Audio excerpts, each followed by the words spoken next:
उत्तर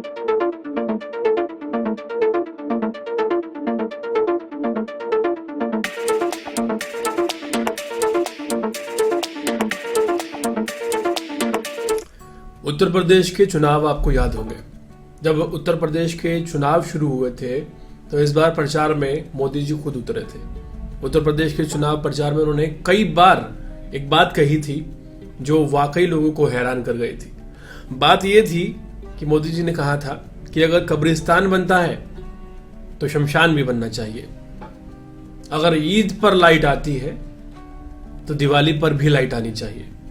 और ये जो मुद्दा उठा था कब्रिस्तान और शमशान का, इसने लोगों को खासा प्रभावित किया था। लोग काफी ज्यादा प्रभावित हुए थे और लगा था कि कहीं ना कहीं बहुत जरूरी बात प्रधान सेवक ने कही है। कल एक बहुत बड़ा हादसा हुआ। इस हादसे में 15 लोग घायल हुए और 25 लोगों ने अपनी जान गंवा दी। हादसा क्या था? एक अंतिम यात्रा में कुछ लोग शामिल होते हैं और अंतिम यात्रा में पहुंचते हैं और जिस पंडाल के नीचे बाकी लोग मुखाग्नि देकर ठहरते हैं वो पंडाल उनके ऊपर गिर पड़ता है और 25 लोगों की जान चली जाती है। सरकार विकास का ढिंडोरा पीटती रह जाती है। हादसा वाकई बहुत बड़ा था और सफाई देने के चक्कर में पुलिस लगातार 3 गिरफ्तारियां करती है। ईओ की गिरफ्तारी होती है निहारिका सिंह, जूनियर इंजीनियर की गिरफ्तारी होती है जिनका नाम चंद्रपाल है और एक सुपरवाइजर की भी गिरफ्तारी होती है जिसका नाम आशीष है। अब इन गिरफ्तारियों के पीछे क्या है, सच है क्या नहीं है, ये नहीं पता, लेकिन वहीं इस शमशान घाट के बाहर की एक तस्वीर सामने आती है। उस तस्वीर में आप देखते हैं कि एक बिजली का तार, एक नहीं कई बिजली के तार खंबा न लगाकर एक पेड़ से बांधे गए। ये लापरवाही फिर भी समझ में आती है, सामने आती है। लोग देखते हैं कि किस तरह से इतना बड़ा हादसा होने के बावजूद वहां एक और लापरवाही नजर आ रही है। और वो लापरवाही आप भी देख रहे होंगे कि एक बिजली की जो तार है वो खंबे से ना बांधकर पेड़ से बांधी गई है और इसे आप विकास कहते हैं। वहीं ये हैरान करने वाली बात यह है कि जो मुख्य आरोपी है ठेकेदार, वो गिरफ्तार है। कई अज्ञात लोगों के खिलाफ भी धाराएं लगाई गई हैं, विभिन्न धाराएं लगाई गई हैं, वो भी गिरफ्तार हैं। आप यकीन नहीं करेंगे, लेकिन जो लोग इस अंतिम यात्रा में शामिल हुए थे और जो अब मारे जा चुके हैं, उनकी अंतिम यात्रा में शामिल होने के लिए भी लोग नहीं बचे। और हालांकि ऐसा नहीं है कि सरकार ने सुध नहीं ली है। सरकार ने 2 लाख रुपए मुआवजे की ऐलान किया था और ये कहा था कि जितने भी लोग इसमें गुजर गए हैं उन सभी को 2-2 लाख रुपए दिए जाएंगे। लेकिन जो परिजन है वो इतने से संतुष्ट नहीं है। उन्होंने मेरठ हाईवे को जाम कर दिया है और वो कह रहे हैं कि कम से कम 15 लाख रुपए एक परिजन को दिया जाए, क्योंकि ये प्रशासन और सरकार की गलती है, और एक सरकारी नौकरी दी जाए। अदरवाइज वो वहां से शवों को नहीं उठाएंगे।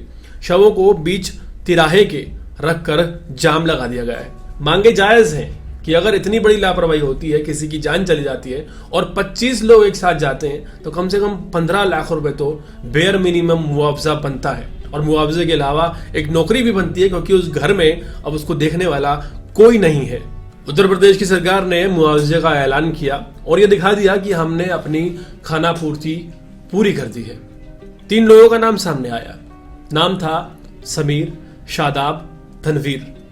तीनों के नाम दोबारा सुन लीजिए और अपने दिमाग में बिठा लीजिए। तनवीर, शादाब और समीर। और इन तीनों ने 4 लोगों की जान बचाई। जब ये वहां पहुंचे तो खून से लथपथ लोग थे और कुछ नहीं था। कुछ समझ में नहीं आया, छेनी हथौड़ा लिया और वो जो लेंटर गिरा हुआ था लोगों के ऊपर, उसे तोड़ना शुरू किया। तोड़ते गए और जितने लोगों को बचा सके उतने लोगों को बचाया। इनका खुद कहना है कि समझ जवाब दे गई थी इतना खून खराबा देखकर, लेकिन फिर भी छेनी और हथौड़ा चलाना बंद नहीं किया।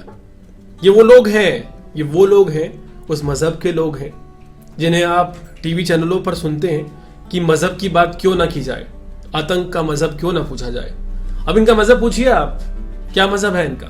शमशान घाट में 3 मुस्लिम युवक जाते हैं और 4 लोगों को बचाकर निकाल लेते हैं किसी तरह। हालांकि उम्मीद उनकी थी कि वो और लोगों को भी बचा पाते, लेकिन वो 4 लोग उनकी वजह से बच पाए।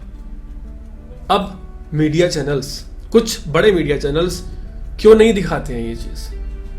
सोचने का विषय है। आप इस बात को समझिए कि इंसान ही इंसान के काम आता है और यहाँ सरकारें पल्ला झाड़ने का काम करती हैं सिर्फ, और खाना पूर्ति किया करती हैं। हाल फिलहाल बहुत दुखद घटना घटी है और इसकी जितनी निंदा की जाए उतनी कम है। सभी लोग जिनके परिवारजन इस हादसे में गए हैं उनके प्रति संवेदनाएं हैं, लेकिन लापरवाही को देखते हुए कोई ठोस कदम उठाया जाना चाहिए ताकि आगे भविष्य में इस तरह की लापरवाहियां ना हो सकें। सिर्फ विकास विकास बोलकर छाती पीटने से विकास नहीं होगा। विकास के लिए कुछ ऐसा करना होगा जिससे भ्रष्टाचार पर लगाम लगे और ऐसे हादसे ना हो, निर्दोष लोग अपनी जान ना गंवाएं।